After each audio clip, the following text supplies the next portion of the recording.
사회 나와서 병원 잘 안 가다 보면 사람들이 어떻게 사망하고 있는가에 대해서도 잘 느끼지 못하거든요. 네. 의사가 보고 있는 요즘 우리의 사망이라고 하는 건 좀 다를 것 같아서 네. 의사의 역할은 환자 생명을 살리는 것을 최선을 다해야 되는 게 당연한데도 불구하고 어쩔 수 없이 치료가 불가능한 시점이 되면 인공호흡기 달고 심폐소생술을 하는 그런 상황을 이제는 많이 알다 보니까 저렇게 죽음을 맞이고 싶지는 않다. 그 시점에 이루어지는 의료 행위가 과연 적절하냐, 이게 윤리적으로 맞느냐, 이제 이런 고민까지도 하게 된 거예요. 오늘 하루를 살아가게는 만들어주는 기술이지만 지나친 표현을 하자면 고문을 하고 있는, 그러니까 회복이 가능성이 없는 환자, 희망이 없는 환자에게 고문을 가하고 있는 상황으로 느껴질 수 있기 때문에. 네, 3프로TV의 더 헬스 시작하겠습니다. 오늘은 조금 좀 뭐 무겁다고 할까요? 약간은 좀 급하지는 않은 것 같은데 정말 중요한 그런 주제와 관련한 이야기를 좀 나눠보려고 합니다. 우리는 누구나 태어나서 죽죠. 살다가 죽는데 어떻게 살 것인가라고 하는 고민은 정말 오랫동안 많이 하는데 어떻게 죽을 것인가 하는 고민은 사실 깊게 못하고 죽음을 맞이하는 것 같습니다. 그러나 사람들에게는 누구나 삶이 있으면 죽음이 있잖아요. 그러니까 우리는 삶에 대해서 고민하는 깊이만큼 죽음에 대해서도 함께 좀 고민을 해야 하는 게 아니냐라는 생각을 저도 간혹 하는데 의사 선생님 중에 한 분이 이 이야기를 좀 우리 심각하게 나눠봅시다라고 저희에게 제안을 주셔서 저희가 모셨습니다. 서울대병원 가정의학과의 윤영호 교수님, 어서 오십시오. 네, 초대해 주셔서 감사합니다. 예. 반갑습니다. 의사는 사람 목숨을 살리는 직업인데 네, 그렇죠. 아이러니하게도 사망하는 분들을 제일 많이 보는 직업이기도 하겠어요. 네, 그렇죠? 네, 그렇습니다. 그 누구보다도 죽음에 대해서 일상으로 접하기도 하고 그래서 생각이 저 같은 직업 가진 사람보다는 훨씬 많으실 것 같은데 네.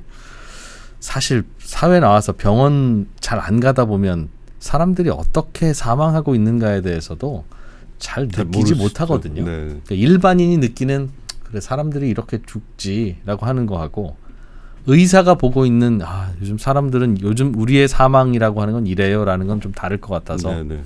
어떻게 관찰하고 계세요? 사실은 의사의 역할은 환자 생명을 살리는 것을 최선을 다해야 되는 게 당연한데도 불구하고 어쩔 수 없이 치료가 불가능한 시점이 되면 결국 환자분들이 죽음을 맞이할 수밖에 없는 상황이 되는데 전혀 그게 준비가 안 돼 있는 상황에서 맞이하다 보니까 우리들이 걱정하는 거는 사실은 전혀 준비가 안 된 상태에서 차가운 형광등이 있는 병원에서 비참한 죽음을 맞이하는 거예요. 특히 인공호흡기 달고 심폐소생술을 하는 그런 상황을 이제는 많이 알다 보니까 저렇게 죽음을 맞이고 싶지는 않다라는 생각들이 많이 갖게 됐고 또 하나는 그 전에 비해서 기대염이 이제 많이 늘어나다 보니까 이제 만성 질환이 늘게 된 거죠.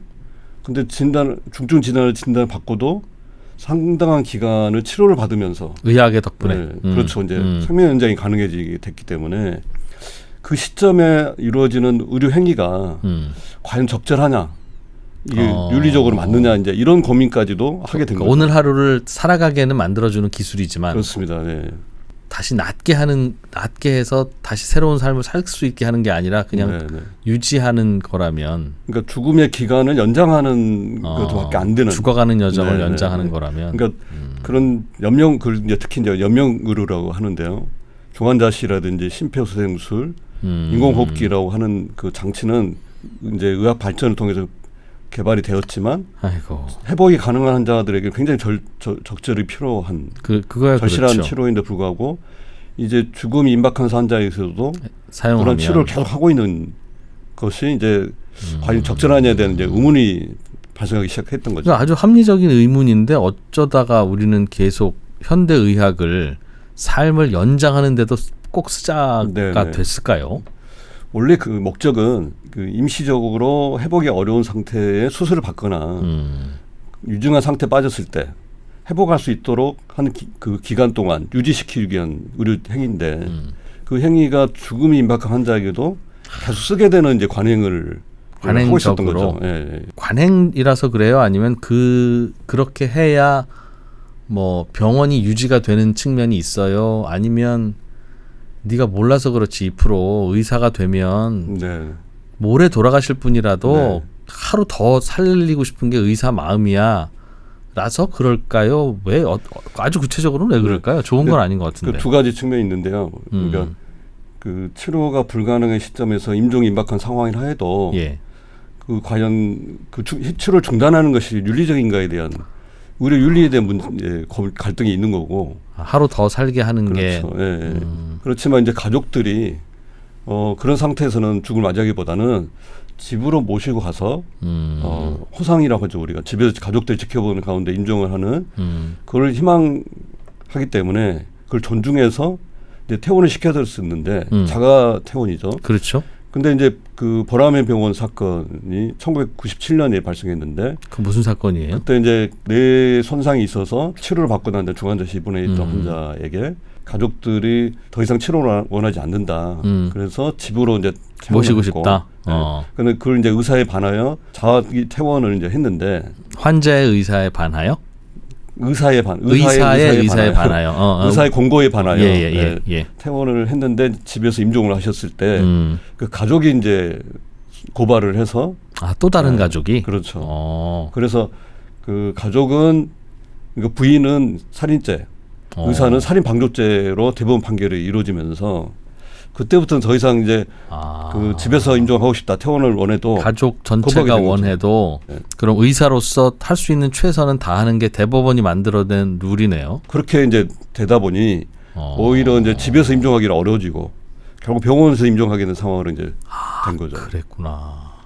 윤리적 문제와 또 사회적인 요구와 그 죽음에 대한 법원의 판결 이런 것들을 복합적으로 작용되면서 이제 죽음이 결국 의료화됐다. 죽음을 맞이하는 장소가 집이 아니라 이제는 병원에서 맞이하게 되는 그런 상황으로 발전하게 된 겁니다. 대법원이 다시 한번 2025년 이 순간 다시 한번 판단하더라도 그런 답이 나올지 참 모르겠네요. 그 당시 대법원은 야 이걸 우리가 항상 인정해주면 가족들 중에 일부가 그냥 치료 중단하겠다고 하면 환자는 다 죽는 거 아니냐. 네네네.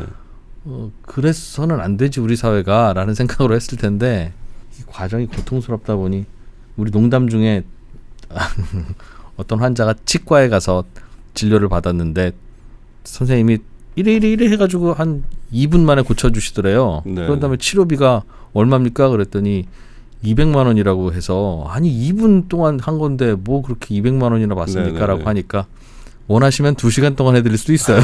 어떻게 그렇게 해드릴까요? 그럼? 그러더라는 이게 무슨 얘기냐면 의료 행위라는 게 생명을 연장시키기는 하지만 그 과정이 환자에게는 고통이잖아요. 우리가 겪지는 않아봐서 그렇지. 실제로 보시면 아유 이분 진짜 하루 더 사시면 하루 더 고통이겠네라고 느끼세요? 어떠세요? 의사가 보기엔? 결국 환자에게 굉장히 고통스러운 상황이죠.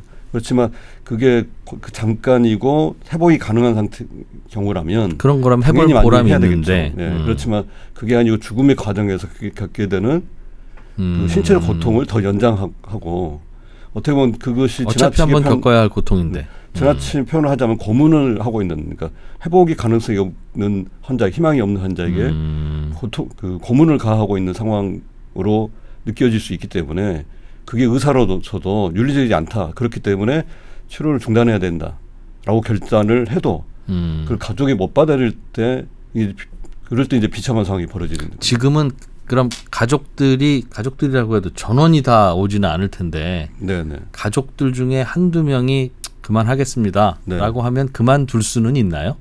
지금 법적으로? 원래는 지금 이제 현재 법에 의해서는 가족 전체가 동의를 해야 됩니다. 가족 전체라면 이민간 우리 오빠까지 와야 된다는 얘기잖아요. 그렇죠. 그 만약에라도 그분이 반대를 했을 때 그분이 나중에라도 반대하게 되면 똑같은 연명으로를 중단할 수 없게 보람의 병원 상황 또 오는 거니까. 그렇습니다. 그래서 중단할 수 없게 되는 겁니다. 그럼 실제로 우리 현장에서는 교수님 계신 병원도 그럼 가족관계증명서 다 가져오시고 맞습니다. 빠진 가족 없나 보고 빠진 가족 있으면 그분도 모셔오세요 합니까? 당연히 그렇게. 그렇게 하고 있어요? 외국에서도 동의를 이제 필요하기 때문에. 그래서 자기 결정권이 있다 해도 가족이 반대를 하면 그걸 이행할 수 없는 이제 이런 현실입니다. 직계 비속이겠네요. 그렇습니다. 직계 존비속. 어쨌든 중요한 것은 본인의 의사에 반하여 가족이 반대할 경우에 우리나라에서는 현재 관행적으로 그럴 경우는 환자의 의사를 존중하지 못하고 있는 문제가 있습니다. 아, 어느 가족이라도 반대를 하면 거꾸로. 네. 그럼 이건 개인적인 질문인데요, 교수님. 교수님도 처음에 의사가 되셨을 때는 야, 무슨 소리야, 환자를 하루라도 더 살려야지 라는 생각에 가까우셨어요? 그러다가 환자를 보면 볼수록 야, 이건 못할 짓이구나 쪽으로 기웁니까? 당연히 환자가 회복되기를 목적으로 의료 행위가 이루어지는 거죠. 당연하죠. 최선을 다해야 되는 거죠. 근데 이제 그거는 정확히 맞지만 이제 말기 상황에 대해서 임종이 임박한 상황. 예. 그래서 인공호흡기를 하거나 심폐소생술을 하더라도 회복이 안 되는 환자이고 과연 이걸 하는 게 적절하냐에 대한 의문을 갖게 되는 거죠. 그런 때가 오겠죠. 네네네. 예.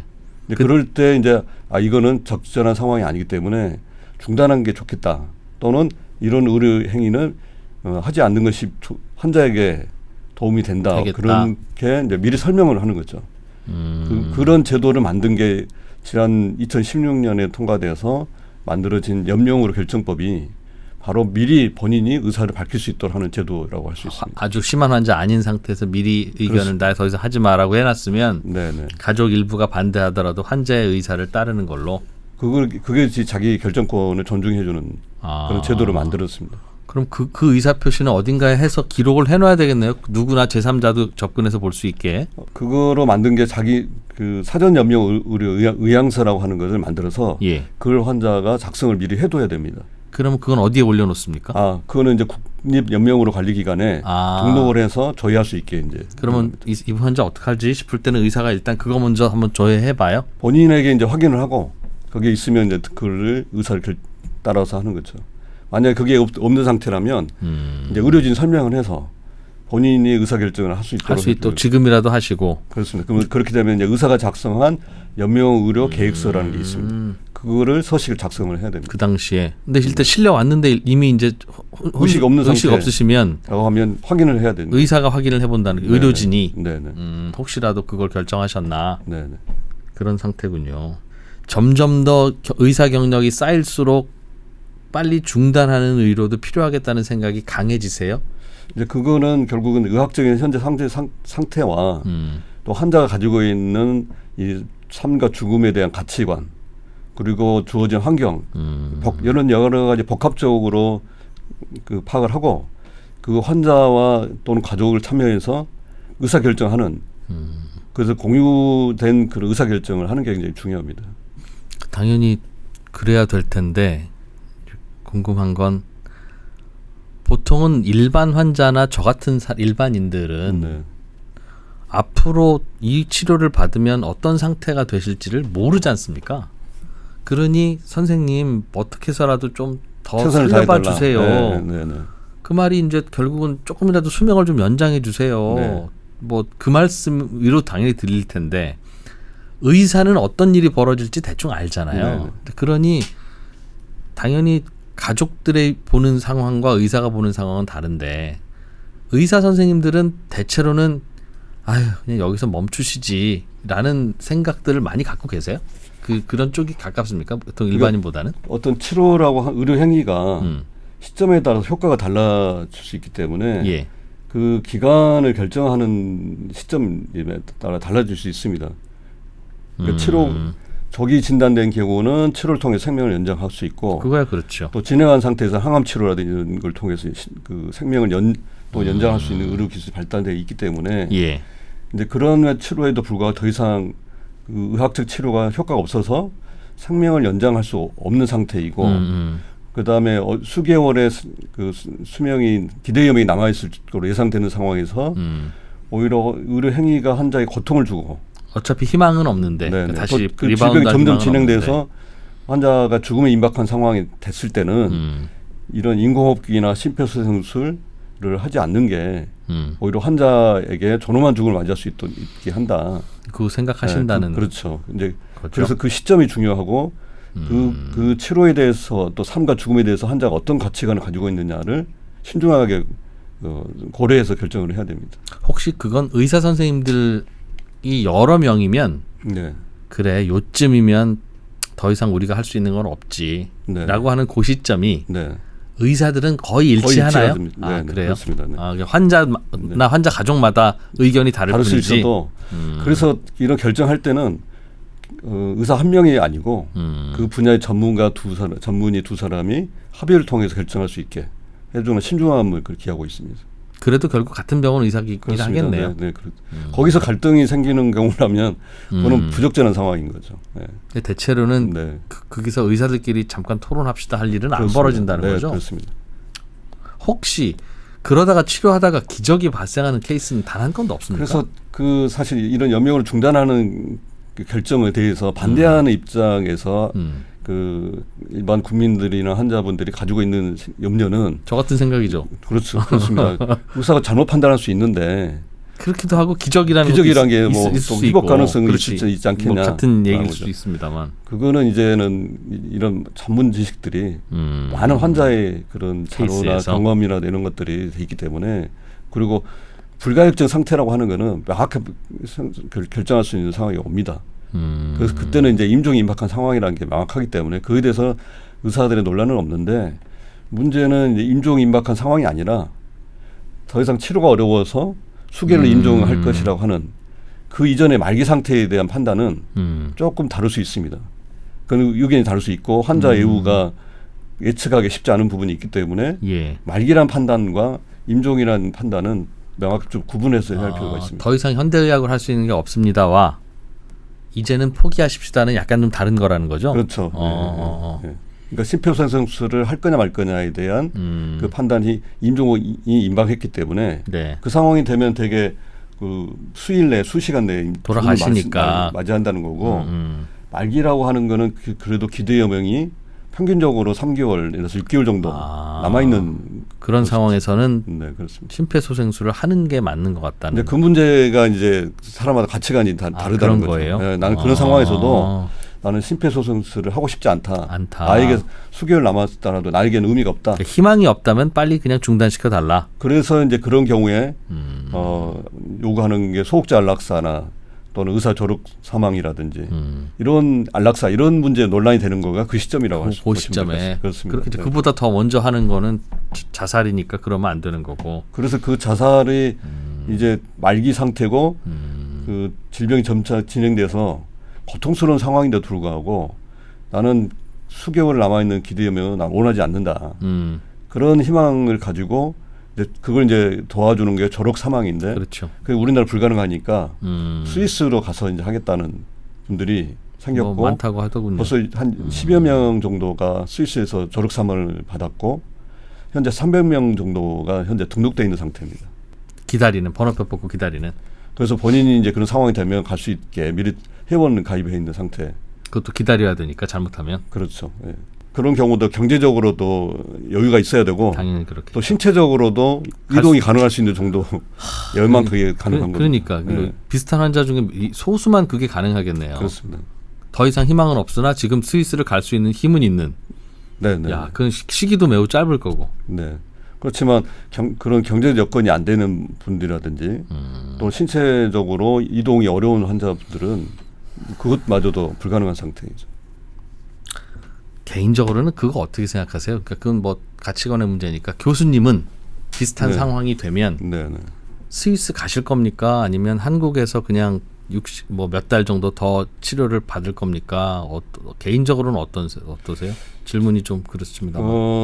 저는 그 상황이 되기 전에 우리나라에도 그런 제도를 만들어야 된다고 생각합니다. 그러니까 사실 그 문제가 남의 문제만이 아니고 저 자신의 문제이기도 하고 제 주변에 많은 의료진 의사로서 보니까 필요는 하구나라는 생각이라는 그렇죠. 거죠. 네, 의사가 아닌 분들도 이 문제 이야기를 하면 다들 나는 조력 사망을 원한다. 안락사 찬성이다라고 하는 게 다수의 의견이고 그래서 여론조사를 해보면 저희 80% 이상이 그 조력조롱사에 대해서 찬성을 하고 있는 겁니다. 그거는 거의 변화 없이 지금 76%에서 84%까지 꾸준히 올라가고 있는 거는 모든 국민들이 이제는 이런 조력 사망에 대해서 동의를 하고 있는 거죠. 의사들 집단 안에서는 그 찬성률이 더 높습니까?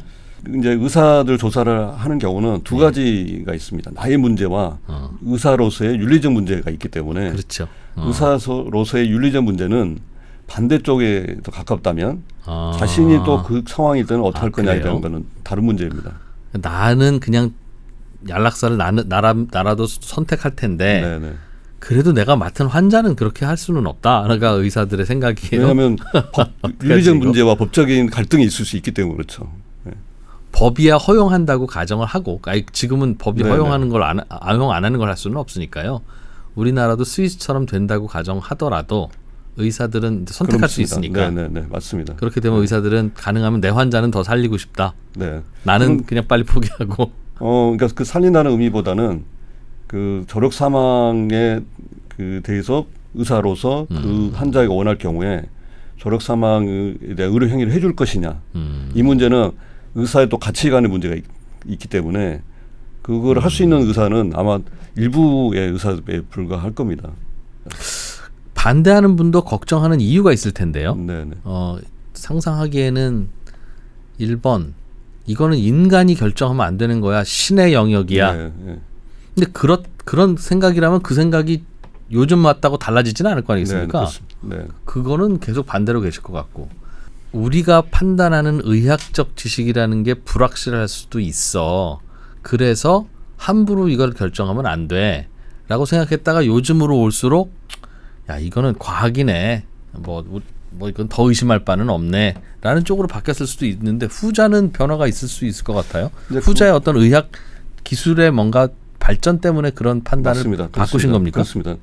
어떻게 보면 의학이 발달하는 전에는 예. 종교적 영역이고 생명에 대한 종교적 영역이고 신의 영역이었다고 생각할 수 있는 거는, 과거를 돌아서 보면 우리가 의학적 치료라고 하는 거는 신에게 생명 맡긴 건데 왜 의사가 개입을 하냐에 대한 논란이 많이 있었죠. 예. 그러니까 이건 심폐소생술 할 것이냐, 이것도 의학적인 기술 발달 통해서 당연히 개입을 의사 전문가의 개입이 이루어지고 있는 것처럼 우리가 수혈을 할 거냐 말 것이냐 있어서 예. 과거에는 과연 그런 의학 기술이 없었기 때문에 당연히 수혈을 하면 안 되는 거죠.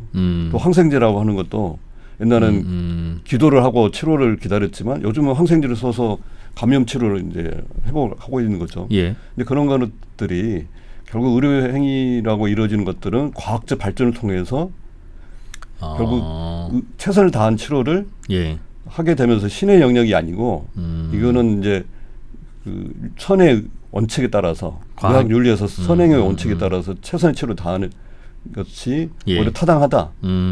이런 경우에 신에게 맡길 것이냐, 결국은 인간의 최선이 할 수 있는 의학적 치료를 통해서 개입을 하는 게 맞다라고 하는 그 발전이 이루어졌기 때문에 그래서 그런 겁니다. 의사들이 판단하기에도 생명이 신의 영역이라고 믿는 비중이 자꾸 줄어드니까, 그렇습니다. 네. 살린 것도 내가 살렸으니 네. 포기하는 것도 내가 포기하는 게 왜 문제냐. 근데 거기에는 의사의 판단이 아니고 사실은 환자의 판단입니다. 자기 결정권에 의해서 내 생명을 대해서 내가 치료하는 거를 의사에게 허용을 해주는 겁니다. 그렇겠죠. 그렇죠. 그러니까 의사에게 그 권리를 줘서 나의 치료를 위임을 시키는 겁니다. 그렇기 때문에 결국은 의학적 발달이라고 하는 거는, 의료학적인 개입은 환자가 의사에게 준 권리로서 치료 최선을 다하는 겁니다. 그렇기 때문에 결국 의사의 그 판단도 중요하지만 환자가 자기 치료에 대한 의사 결정을 하게 되겠죠. 네, 중요한 거라고 봅니다. 뭐 형식적으로든 최종적으로든 환자가 하는 게 맞는데 그건 의심의 여지가 없는데, 네, 네. 현실적으로는 그 판단의 상당 부분을 의사에게 의존할 수밖에 없는 게 이제 환자의 상황이라서. 근데 정확하게 보면은 이제 사실은 그 정확한 정보를 예. 환자에게 어떻게 잘 설명되고 그것도 환자가 이해하느냐, 그것도 중요할 것 같아요. 네, 정말. 그게 이제 중요한 네. 것 같아요. 설명하는 과정에서 뉘앙스에 따라서 네, 맞습니다. 그만해야 되겠다고 느낄 네. 수도 있고, 똑같은 의사가 뉘앙스를 달리 설명해 주시면 네, 뭐 맞습니다. 그럴 수 있을 것 같아서요. 그러니까 이런 거죠. 80%의 치료 확률이 있다라고 설명하는 것과 20%의 죽을 확률이 있다라고 네, 했을 때 환자가 받아들이는 희망이라고 하는 거는 다를 수 있죠. 다를 수 있다는 거죠. 그러니까 반대일 수도 있고. 그래서 결국 치료에 대한 그 생명을 연장하는 치료의 결정뿐만 아니라 결국 죽음에 대한 의사 결정도 결국 환자가 자기의 가치에 따르는 판단을 할 수 있도록 도와주는 역할이 의사의 역할이기 때문에 그 죽음의 문제도 의사가 환자에게 적절한 선택을 할 수 있도록 정보를 주고 그 의사결정을 도와줄 수 있는 것이 역할이라고 생각합니다. 알겠습니다. 근데 그럼 그거는 지금은 그럼 환자의 평소의 생각이나 소신에 따라서 환자가 결정할 수 있는 자기 결정권은 갖고 있다고 제도적으로는 판단이 되는데 네. 뭘 좀 그럼 더 바꾸고 개선하고 우리 사회가 고민해야 될 부분이라고 맞습니다. 생각하십니까? 네. 결국은 의사 결정의 중요한 부분은 본인의 의사도 중요하지만 사회적의 환경, 사회적 가치관, 그 사회가 어떻게 이 문제를 바라보느냐에 대한 것이 결국 개인의 의사결정에 영향을 미치기 때문에 결국은 사회적 인식과 환경을 만드는 거가 이런 죽음의 의사결정에도 굉장히 중요하다고 볼 수 있습니다. 법은 어느 쪽으로든지 이제 선택할 수 있게 해놨지만 네. 고독한 결정을 해야 되는 환자가 네. 어떻게 판단할지에 대해서는 사회적으로 우리 같이 고민하는 과정에서 의사 결정을 고민하지 않도록 만드는 것도 필요하다는. 맞습니다. 그러니까 본인이 의사 결정을 했는데 과연 이게 적절한 선택인가 됐을 때 우리 사회가 그걸 바람직하다, 바람직한 선택이라고 하는 공감대가 되어 있다면 예. 두려움이 없는데 그렇지. 제가 선택한 게 사회적 공감대가 너무 다르다라고 했을 때는 갈등을 가질 수 있는 잘못 거죠. 선택하는 거 아닌가, 괜히 네, 아이들에게 그렇습니다. 부담 주는 네, 거 네, 아닌가, 네. 뭐 네. 반대인 거 네. 아닌가 생각할 수 있겠죠. 사실은 이런 죽음의 문제를 터놓고 이야기할 수 있는 문화가 안 돼 있다면 합리적 그것부터- 의사결정을 할 수 있겠습니까? 맞아요. 네. 그것부터 해야죠. 네. 결론이 어떻게 나든 네. 간에 반대하는 분도 있고 찬성하는 분도 있겠지만 자주 토론을 좀 해야 될 것 같기는 합니다. 예. 근데 뭐 많은 분들이 과거에는 죽음의 문제 꺼내면 그거 기분 나쁘게 왜 그런 문제 꺼내냐. 그래, 아직 돌아가실 줄 알았는데. 네, 아직 뭐 그러면 자식들이 어떻게 부모에게 이야기를 할 수 있겠습니까? 근데 최근에는 이제 죽음의 문제에 대해서 관심이 사회적으로 늘어나다 보니까 생기니까. 이런 이야기를 미리 해서 미리 준비하는 게 좋겠다. 왜냐하면 서로 어떤 생각을 가지고 있는지는 이야기를 해봐야 알 수 있기 때문에 이제 그런 여건을 만드는 거가 매우 중요하지 않을까. 교수님은 싶습니다. 그거 쓰셨어요? 개인으로 나는 네네. 나는 사전염의 의향서를 작성돼 있습니다. 어떻게 판단하셨어요, 교수님은? 따라 할래요, 그냥 뭐 의사가 오죽 잘 알았겠어요. 네. 그러니까 어느 시점에서 멈추는 걸로 하셨어요, 그러면? 그거는 이제 의사에게 맡겨서 의사가 판단하도록 해라. 네네. 그러니까 제가 결국은 막 임종 임박한 상황에서 치료 중단하는 것만 가능합니다. 현재는. 지금은. 네, 그러니까 아직 임종 임박한 상황이 아니고 말기 상황이고 예. 아직 기대염이 수개월 남아있을 때는 치료제는 없고 포기는 했으나 그렇습니다. 남은 여생은 얼마가 될지는 잘은 모를 것 같을 때 그렇죠. 그때는 아직 염령으로 중단할 수 없게 돼 있습니다. 우리나라에서는 안 되죠. 불가능합니다. 그래서 결국은 그거는 내가 결정할 수 있는 것도 아니고 막판에 네네. 곧 운명하실 것 같은데 계속 심폐소생술을 할까요에 대해서 나는 하지 말라고 네, 해놨다. 맞습니다. 근데 지금 질문하신 거는 네. 현재 법적으로 되어 있는 연명 죽음이 임박한 상황이 아니라 예. 내가 아직 의식은 있지만 수개월 기대명이 남아있다 하더라도 내가 지금 심폐소생술이라든지 인공호흡기라든지 이런 것을 어떤 필요한 시점에 있다 해도 예. 그날 하고 싶지 않다. 네. 라고 하는 결정을 예.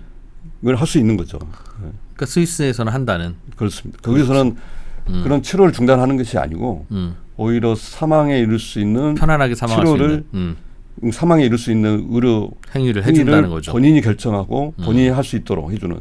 버튼을 누른다든가. 그렇습니다. 의사 졸업 자살을 법적으로 하고 있는 건 그러게요. 있습니다. 더 이상 이제 치료할 거는 없고 호흡은 좀 불편하실 테니 인공호흡기는 붙여드리겠습니다라고 할 때 네. 그러면 나는 나머지 한 몇 달 동안 인공호흡기를 달고 살고 싶지는 않다. 떼달라라고 하면 그게 이제 자기 결정입니다만 그렇다 좀 호흡이 가빠지니 얼마나 고통스럽게 사망하겠어요. 그러니까 그렇게 이제 의식이 있는 상태에서 고통스러울 경우는 이제 수면 상태로 만들어주고 해서 본인이 고통을 느끼지 않을 수 있도록 이제 할 수는 있습니다. 그걸 이제 그 말기 과정에서 그 완화적인 목적으로 수면을 이제 하게 하는 그런 의료 행위는 현재 할 수 있습니다. 지금도 할 수 있어요? 그렇습니다. 그렇지만 그걸 죽음에 이르게 하는 행위는 아니기 때문에 그 구분을 해야 됩니다. 네. 야, 그럼 결국은 결정이네요. 앞으로 한 석 달 동안 나는 다른 치료는 없고 결국은 죽음을 향해서 가게 되겠으나 이 석 달이라는 시간은 굉장히 긴데 중간중간 몸이 너무 아프면 어떡하지라는 걱정은 나를 계속 재워주기는 한댄다. 그것까지는 가능하다는 거죠, 우리나라에서. 그 상황은 예. 본인이 의식이 없는 상태라면 식문인간 상태여서 본인이 의식을 할 수 없는 상태라면 그 상태에서는 당연히 고통을 느낄 수 있는 경우에 대해서는 통증 완화를 이런 적절한 조절을 통해서 해주는 거고요. 그다음에 이제 본인이 의식을 못하지만 고통스러운 그 상황이 이렇게 가족들이 봤을 때 그럴 수 있죠. 예. 그런 경우에도 저희가 그 수면제를 통해서 완화시킬 수 있습니다. 그래도 고통스럽긴 하나요? 아니면 못 느끼나요? 그러면 혹시 수면 내시경 받아보셨습니까? 받아봤죠. 못 느껴요. 그때 못 느끼잖아요. 예. 그거와 똑같은 거라고 이해하시면 됩니다. 그러니까 밖에 보여지는 형태로는 그 본인이 고통을 받은 것 같지만 수면제를 통해서 본인이 그 잠든 상태이기 때문에 느끼지를 못하고 있는 거죠. 그래, 수면 내시경 할 때 막 헛소리하고 막 하는 사람들은 있는데 네네, 깨어나면 난 모르듯이 네, 기억을 못하고 하는 거 못 느끼고 있는 거죠. 네. 그건 진짜 못 느끼는 게 맞아요? 아니면 느끼고 사실 나서 신체적으로 느끼고 있지만 기억이 없는 겁니다. 기억이 없는 거죠? 맞습니다. 네. 그러니까 기억을 못할 뿐 나는 아팠던 거죠? 그러니까 신체는 거기에 반응을 하고 있는 겁니다. 네. 이걸 뭐라고 설명해야 되나? 참. 수면 내시경을 객관화시켜 보고 본인은 깨어났을 때 물어보면 네. 당연히 본인이 전혀 기억을 못하고 기억을 있는 거죠. 못하는 거죠. 그렇군요. 그냥 진통제 좀 놔주세요 하면 그거예요? 아니면 그게 별도로 무슨 이름이 있어요? 그는 이제 진통제가 있고 수면제를 통해서 말술 진통제와 수면제를 통해 적절한 조절이 가능해집니다. 그럼 결국은 현대의학이 허용하는 건 그거네요. 마지막 몇 달, 뭐 좀 더 길어질 수 있고 짧아질 수 있겠습니다만 오늘 내일 임종하는 사망하는 상황은 아닌 이 상황에서 이 마지막 몇 달을 그냥 계속 수면 내시경 하듯이 잠만 자다가 적절한 시점을 맞을 거냐? 근데 그런 분들은 일부에 불과하고 사실은 본인이 현재 거동도 가능한 상태일 수도 있고 또 집에 계속 누워 있는 상태일 수 있죠. 그런 상태 환자들이 오히려 더 많은 거죠. 그렇죠. 의식도 있고. 그분이 필요하다면 진통제를 놓고 수면제를 할 수는 있겠으나 진통제를 통해서 조절도 할 수 있고 또 우울한 경우 우울에 대한 치료도 가능할 할 수는 있는데 그렇지만 내가 더 이상 사는 건 나는 삶을 잘 정리가 돼 있기 때문에 나는 더 이상 기대하는 그 여명을 알겠습니다. 사는 게 의미가 없다. 이제 제가 이해를 잘 못하다가 따라왔어요. 그러니까 별 의미 없는 삶인 것 같아도 진통제 맞아가면서 나머지 기간을 그냥 숨쉬다 갈래 또 있을 수 있는 상황이고 판단할 수 있는 거고 심지어는 윤 교수님조차도 그때가 되면 나는 무슨 선택할지는 잘은 몰라 라는 말씀이잖아요. 만약에 제가 그 수개월 이제 뭐 수주 남았다. 근데 제가 그동안에 살아온 삶을 잘 정리가 돼 있고 굳이 더 할 것까지는 없어라고 하면 그냥 버튼 누르고 싶어 그렇게보다는 저는 제가 그 좋아하는 사람들, 사랑하는 사람들, 내 삶이 의미 있는 사람들을 초대해서 한 명씩 생전 장례식을 하고 그렇게 해서 거기서 정말 고마웠다, 사랑했다 그런 걸 다 표현할 수 있게 하고 그리고 또 한 2달 남았으면 그런데 오히려 그 상황인데 그 시간이 고통스러운 상황이라면 사람마다 다를 거라는 거예요. 그 시간도 그럼 나 혼자 쉬지 하는 분도 있고 이제 할 거 다 했고 또 사람 부를 수도 없고 이젠 뭐 방 안에서 나 혼자 있으니 그냥 난 갈래 하는 분도 있을 수 있을 것 같아요. 자, 그러면 그 선택이 자발적이고 합리적이고 진정성이 있느냐라고 하는 게 매우 중요하다는 거죠. 이게 우울한 판단인지 아니면 통증의 적절히 조절이 안 된 상태인지 그리고 이것이 가족들의 부담을 주고 싶지 않아서 일부러 그러는 건지 그런 건지를 객관적으로 판단하는 게 매우 중요하다는 거죠. 그래서 거기에는 전문가가 이런 진정성을 평가하는 것을 하고 그런 결정이 개인이 아니라 위원회를 통해서 하자. 이게 지금 현재 졸업전후사 법안에 담겨 있는 그래요. 케이스마다 여러 사람이 같이 고민을 해보자. 그렇습니다. 그럼 거꾸로 진통제가 안 들어서 아파요라고 하는 거는 의사 선생님이 보시기에는 진짜 아프시겠구나 아니겠구나가 대략 판단이 될 텐데 가족들한테 부담 주기 싫어서 그러시는구나 여부는 어떻게 판단합니까? 위원회가 10번 열려도 모르는 일이지. 그는 이제 그렇기 때문에 그를 전문적으로 하는 그 조사하는 전문가가 필요한데요. 그런 사례가 예를 들면 그 가정법원에서도 그 가정조사관이 있습니다. 그래서 이혼을 할 때 그 자녀를 양육을 누가 할 것이냐에 대한 판단을 할 때 서로 주장할 경우에 가정조사관이 조사를 해서 어느 선택이 더 합리적인가 이걸 결정할 수 있도록 그 판사에게 조언을 해주는 그런 제도가 있고 또 장기식에서도 그냥 본인이 원한다고 해서 장기식을 해줄 수 있는 게 아니라 진짜 자발적인지 진정성 있는지를 다 조사를 하는 겁니다. 그래서 그런 조사 내용들이 전문적으로 이루어지기 때문에 그런 거 참고가 될 수 있는 장기 겁니다. 이식이야. 뭐 그거에 대가가 뭐 엄청나서 받는 것도 아닐 테니 그런데 야 현실로 가면 진짜 어렵겠는데요. 정말 남은 가족들에게 부담되기 싫어서 나는 더 살고 싶은데 여기다 스톱하는지 네네. 아닌지를 네. 그런 경우라면 그럼 어떻게 확실하지 할까요? 않다면 네. 하지 않는 게 답인 거죠. 근데 대체로는 자꾸 나도 안락 존엄사를 찬성을 하면서도 이런 의심이 드는데 그럴 경우에는 보통 자식들도 좀 여유가 많고 이분도 경제적으로 여유 있는 분들은 아유 그만 사신다고 하면 진짜 본인이 그만 사시고 싶어서 그런 거겠지라고 해서 네. 자기 선택을 존중받고 이 보니까 환자 본인도 가난하고 자녀들도 가난하다면 아유 이분은 병원비 걱정돼서 이러시는구나라고 우리 사회가 오해해서 네네.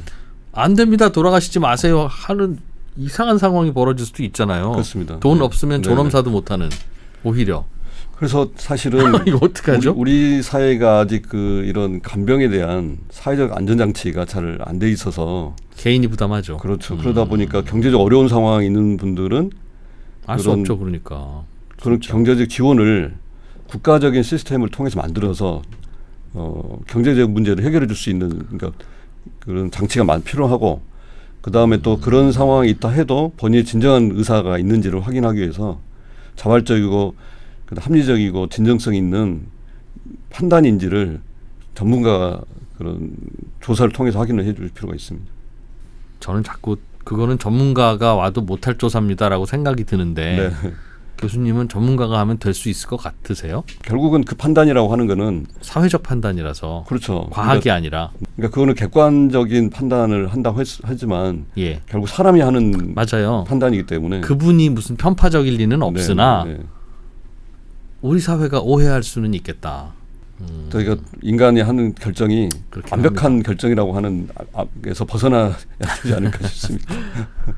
네, 좀 더 진화된 죽음에 대한 생각이 수요자인 시민들에서 주로 나오는 줄 알았더니 의사들의 변화하는 생각 이게 어찌 보면 좀 더 중요한 추진력일 수도 있겠다라는 생각도 들고 의학 기술이 발전함에 따라서 의사들도 여기에 대한 생각이 바뀐다는 건 오늘 또 처음 알았네요.